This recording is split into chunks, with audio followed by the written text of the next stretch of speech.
Баршаңызға ассалаумағалейкум. Бүгінгі аудиошардың 13-ші күніне арналған кезектегі тағамның рецептімен бөліспекшімін. Видеоны алыстамай соңына дейін көріңіздер.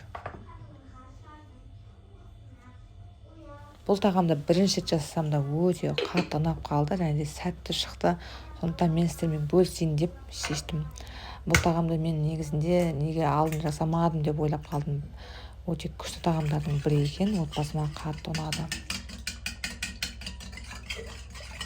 Ал бисмиллах деп тамағымызды бастаймыз. Ыдысымызға суымызды, жұмыртқамызды, тұзымызды салып жақсылап біркелкі маса болғанша араластырып аламыз. Бірінші қамырымызды илейміз. Қамырымызды илеп, содан соң барып тұнған қамыр жақсы жайылатын болады. Енді барлық осы массамызды қосып, үстіне ұнымызды қосып, енді өте қатты емес, өте жұмсақ емес қамыр илеп аламыз. Бұл жерде қамырдың мен мөлшерін жазған жоқпын, себебі өздеріңіздің отбасыңызға байланысты қоссаңыздар болады. Мен бұл жерде барлығын көз мөлшерімен қостым.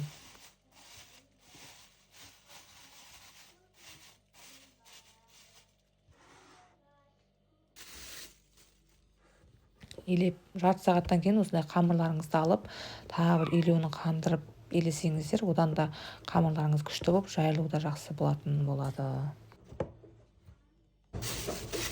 Енді илеуін қандырғаннан кейін тағы да бір жарты сағатқа демалдырып қоямыз, тамағымыз дайын боламын дегенше. Енді біздер салмасына келсек, бұл жерде мен тек қана осы 3-ақ қоспаны ғана қостым: пияз, ет, картопты ғана.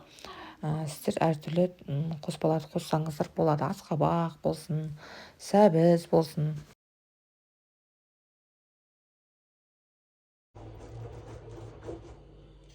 Енді етімізді бір жуып аламыз, содан соң барып қызып тұрған майымызда жақсылап тұрып қызартып қуыратын боламыз. Мен барлық қоспаны төмендегі описаниеге жазып қалдырамын, сол жерден көре алсаңыздар болады.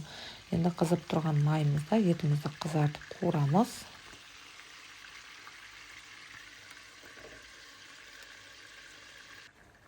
Енді пиязымызды турап аламыз.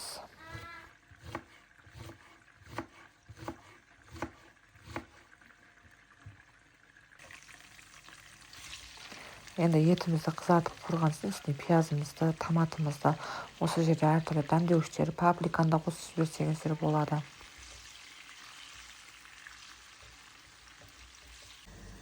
Енді картоптарымызды кубиктап тураймыз. Бұл біздердің жасап жатқанымыз, яғни подливасы, қамырымыздың үстіне қосатын подлива. Өте дәмді тағамдардың бірі. Сондықтан сіздер жасап көруге кеңес беремін.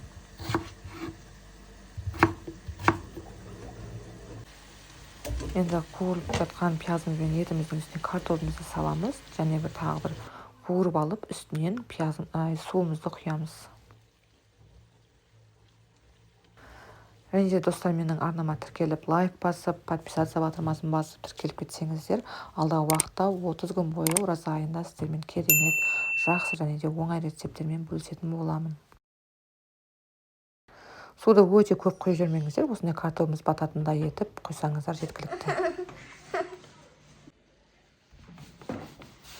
Енді қамырымызды жайып бастаймыз. Қамырымызды өте жұқа етіп те жайып жүрмеңіздер, барынша осылай өте жұқа етіп жайып жүрмесеңіздер болғаны.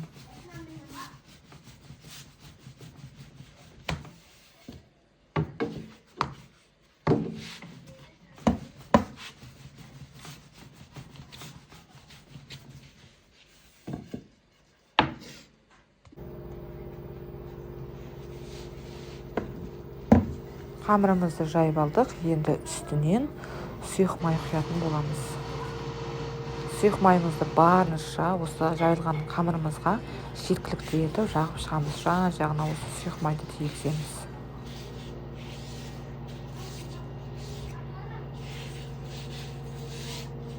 Май жағылған қамырымызды енді рулет сияқты етіп осылай орап шығамыз. Алдын ала мантаваркамызды майлап, мантаваркамыздың көздерін осылай жаңағы рулет етіп орап алған қамырларымызды қойып аламыз. Сосын мантоваркамыздың астына су құйып, міндетті түрде қайнап тұрған кезінде осы қамырларымызды қойып бір 20-25 минутта пісіріп алатын боламыз.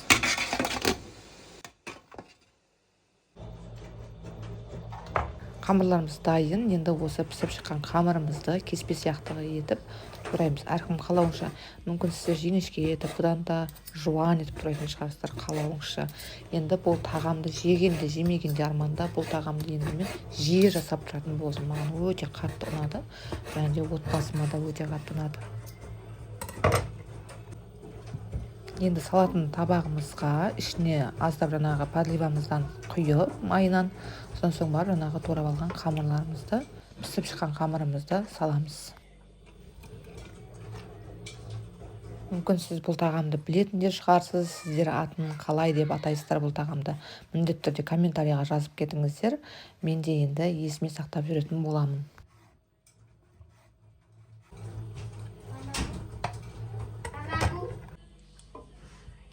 Енді осы қамырларымыздың үстіне жаңағыдай подливамыздан құйып, жақсылап араластырып, содан соң барып үстіне жаңағы етімізді, картошкамызды салып, дастарханымызға ұсына берсек те болады.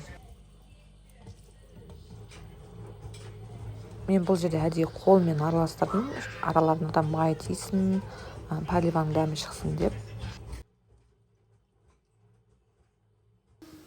Міндетті түрде жасап көріңіздер, және де менің арнама тіркеліп, подписаться батырмасын басып, лайк, комментарий қалдырып кетсеңіздер, сіздерге алдағы уақытта керемет рецепттермен бөлісетін боламын.